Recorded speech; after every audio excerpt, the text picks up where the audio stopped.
Hey everybody, this is another one of these video chats, so we're trying them, and whenever we do these, if you may say, hey, I don't like these at all, or you may say you do like them, so if you could send back any comments, no comments on my Buddha belly here, okay, no comments on that, all right? Now, before we get going, this is not going to be on inflation, it will not be on inflation, but I am the president of my alumni board for my fraternity at the University of Pennsylvania, and one of our older members sent me, now he's in his 90s, sent me his Wharton School of Finance bill. So this is from the Wharton School. This is for the second term in 1941, 1942. Okay, so this was second term. Tuition fee, $200. Now there was a general fee, and that was $10. So I'm actually going to show it to you. So there you go. But isn't that cool? So that was for one semester. So for the full year, and he sent me the one for the fall term. So that meant for the first term for the fall. So that meant it was $420 to go to the University of Pennsylvania. I believe now it is over $70,000. To go there. Actually, that's not true because that's all in. I believe the number is around 50,000. So it went from $400 to 50,000. There you go. In the past 70, 80 years. So anyway, a little scary. That isn't what we're talking about. What we're here to talk about is something kind of boring. It is the fiduciary standard. So I've been sort of giving updates as things have come about. So one of the things that recently came about was the Department of Labor decided not to impose penalties or to enforce the fiduciary rule for 18 more months. Now, lots of people cried foul on both sides. So here's what does it mean? Because for me, I kind of read it, and then I read some other stuff, and I just reread something a little bit ago just to make sure that I truly understand this. But what this means to me is, yes, for your retirement accounts, you do have to be a fiduciary. However, they are not going to, they're really not going to enforce it, nor are they going to allow class action lawsuits to go against the brokers out there. So if you do something that's fraud, etc., look, they're going to go after you. Okay, they will, and the SEC will do that, or FINRA, etc. However, they're just not going to actively go and enforce this. So on the one side of it, people are like, well, this totally guts it. So this is like, essentially they're saying, oh, yeah, we're a fiduciary, but they're never going to get enforced. Like, it's the greatest thing in the world. If I'm out there and I'm a broker-dealer, I can be like, hey, this is great. We basically can say we're a fiduciary for your retirement accounts, but whether we actually do it or not doesn't matter because we can't get in trouble. So I just want you to think about that, because for me, it's kind of like, wow, either have a fiduciary standard and enforce it or not. On the other side, they say, well, wait a minute, we still are saying that we're fiduciaries. Yes, it's not going to be enforced, but that actually is kind of good because we won't have frivolous lawsuits, etc. Now, I think it actually is moving in the right direction.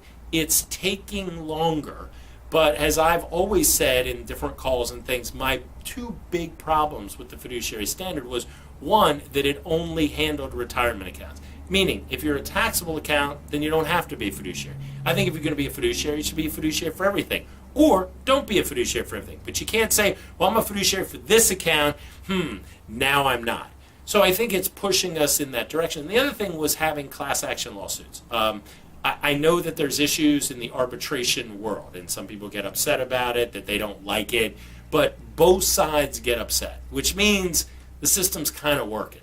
So when you have lawyers who can simply file lawsuits, especially against large firms or any type of firm, and they know that you won't fight them. Because even if you win, even if it's a nonsensical suit, it doesn't matter. You'll have to pay the fees to fight it, to win. That means you'll just settle. And the people are not given the money back. No, the clients or the class action lawsuits. No, the bulk of it goes to the lawyers. So I did, and I forget the exact number, but I got a thing from Verizon. and it was, I don't know, it was $1, $2, $4, whatever it was. And I got this thing, I didn't even know I was in a class action lawsuit. So there you go. But it turns out that the lawyers took out, I think it was Verizon, I think the lawyers took out like $40 million or $42 million. And I got like $1 or $2 or something. The point is it wasn't about protecting me. The lawyers didn't care. The lawyers just cared about filing a class action lawsuit, getting it to settle, and then they get a payday.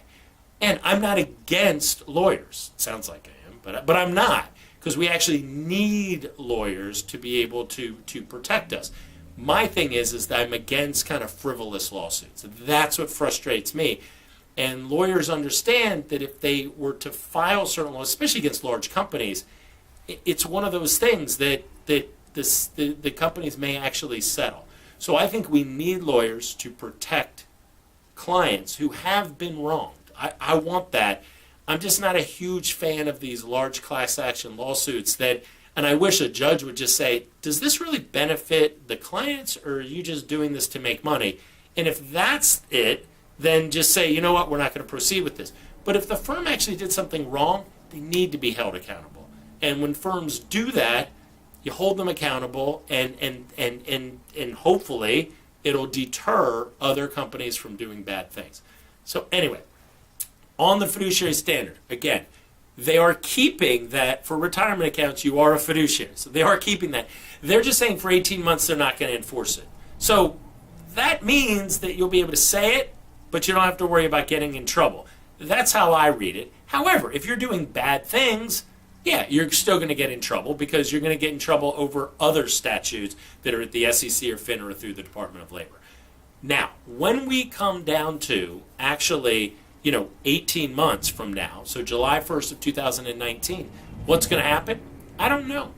I really don't. So we'll see if by then there's enough people out there that kind of want this to have it enforced, etc.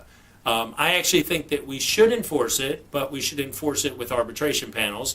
That's what I would rather do. But of course, I ain't the smartest guy around, and my opinion don't mean much. So that's fine, and it definitely doesn't mean much. Ask my daughter. She'll tell you my opinion means nothing.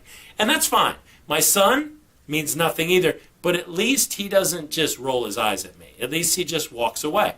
I'd rather they walk away. If you have any teenagers out there, I'd rather they walk away than roll their eyes, because rolling their eyes kind of frustrates me. It is an added insult. But that's not part of this call. It has nothing to do with the fiduciary standard. So I started the call by started this video call by showing you how much it cost for a semester, $210 back then, and I finished it with saying my kids don't really want to listen to me. But in the middle there was something important, and that was the fiduciary thing. Thank you all.